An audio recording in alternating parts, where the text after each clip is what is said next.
Саламатсыздарбы, бүгүнкү маанилүү маегибиз суу байлыгы Кыргызстанда туруп, эмне үчүн энергетикага зар болобуз деген теманын айланасында болмокчу. Биз менен болуңуздар. Бүгүнкү биздин студиябыздын коноктору Токтогул районунун калкынын атынан келген коноктор. Бүгүн мен түшүнүшүмчө ушул суу байлыгы Кыргызстанда туруп, бирок энергетикага зар болуп жаткан Токтогул районунун көйгөйүн айтканы келген болушуңуздар керек. Анда эмесе биринчиден өзүңүздөрдү тааныштырып, андан ары теманы улантсак. Мен Токтогулдун тургуну Ташкул уулу Жайлабай. Ошо Токтогулда турабыз. Өзүбүздө суу байлыгы кеңири болуп туруп, дагы ГЭСтер бизде абдан көп.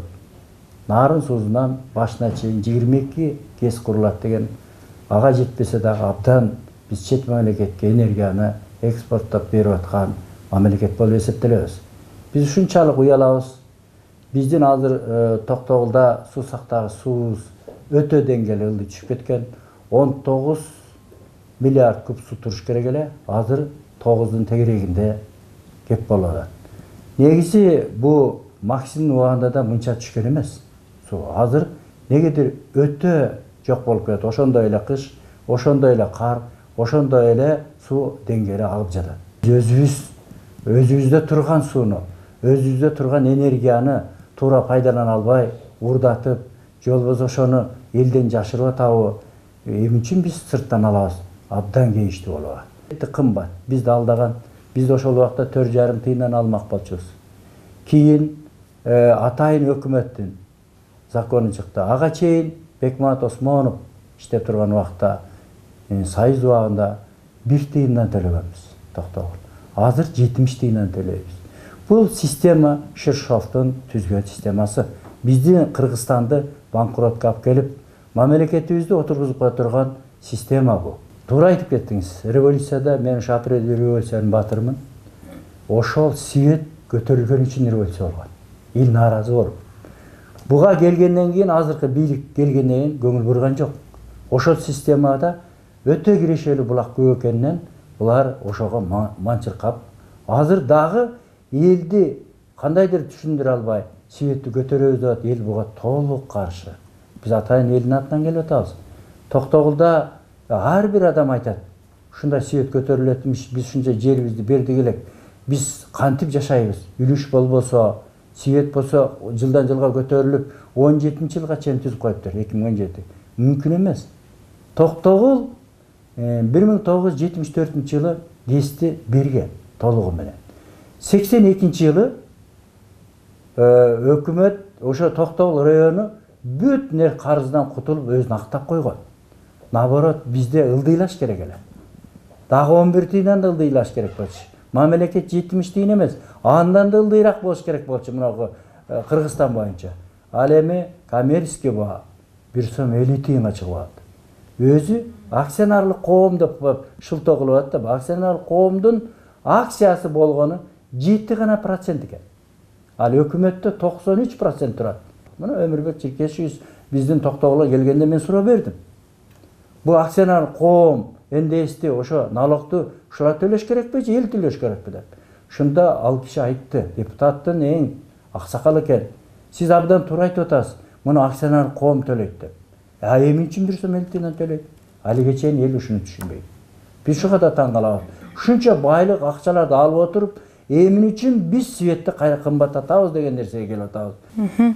Эми бүгүнкү күндө ошол абалдан кантип чыгуу керек экен? Бул бийликтин ушул алып бараткан багыты менен унчукпай жашай бериш керекпи? Же болбосо бир өздөрүңүздөрдүн кайрылууңуздар, сунушуңуздар, же болбосо бир иштеп чыккан бир планыңыздар менен жогору жакка кайрылыш керекпи? Бул жөнүндө сиздин оюңуз кандай? Баасы негизи орто келтире албай атабыз.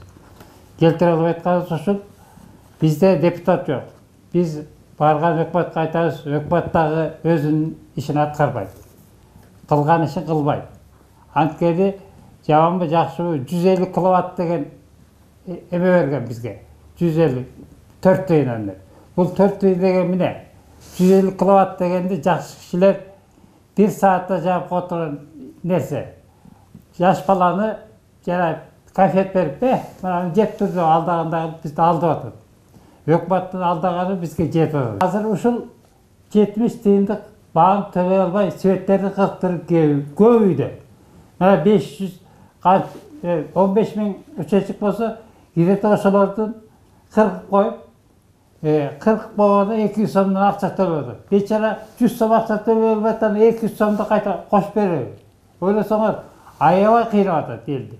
Мындай кыйноо үчүн болбойт да бул негизи. Асын өкмөттүн эмеси кандай чыкса, ошондой токтомдо ырастаса бизди.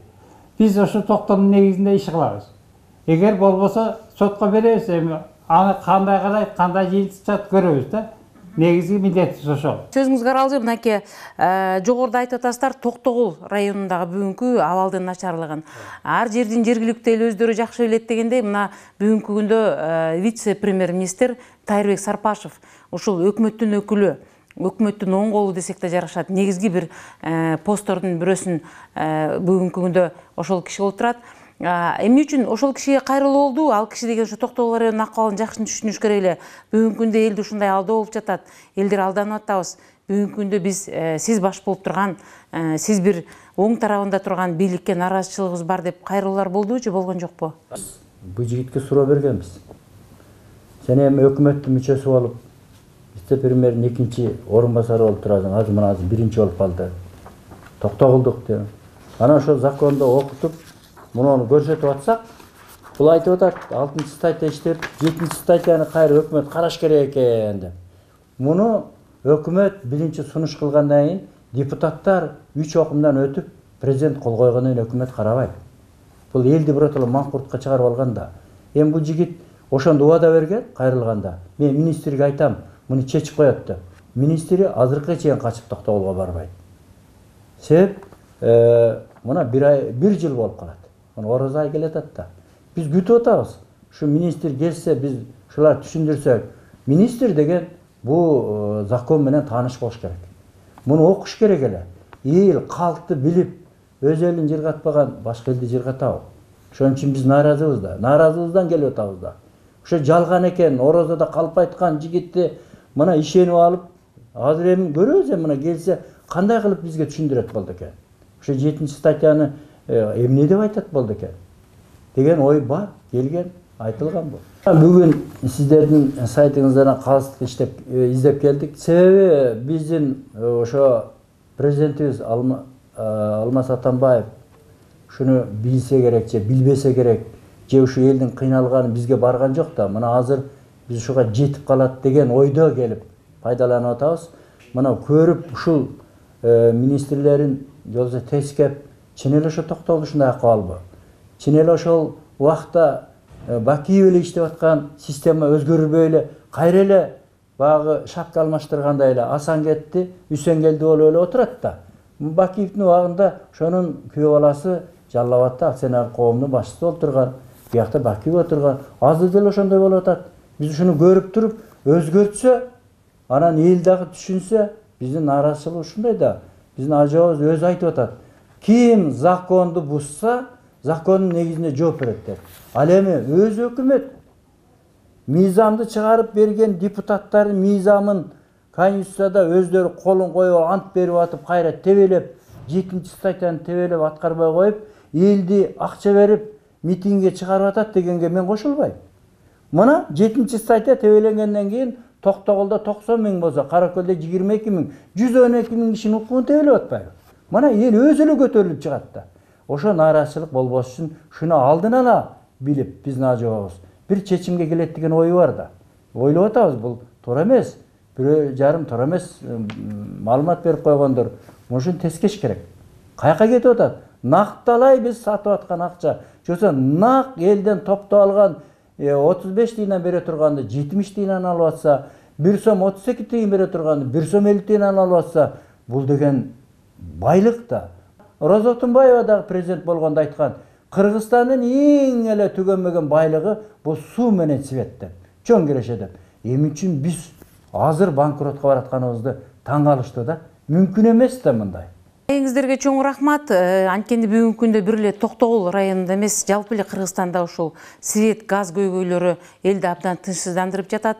Менимче чечилбеген эч нерсе жок. Мүмкүн ушул сиздердин үнүңүздөр жетсе, жалпы коомчулуктун үнү жетсе, бул маселелер чечилер деген үмүттөбүз. Сиздер менен бүгүн маанилүү маекте Токтогул районунан келген өкүлдөр болду. Суу байлыгы Кыргызстанда туруп эмне үчүн электр энергияга зарыгабыз деген теманын айланасында маек курдук. Сиздер менен Үмүт Муканбетова болду. Кайрадан кезиккенче саламатта болуңуздар.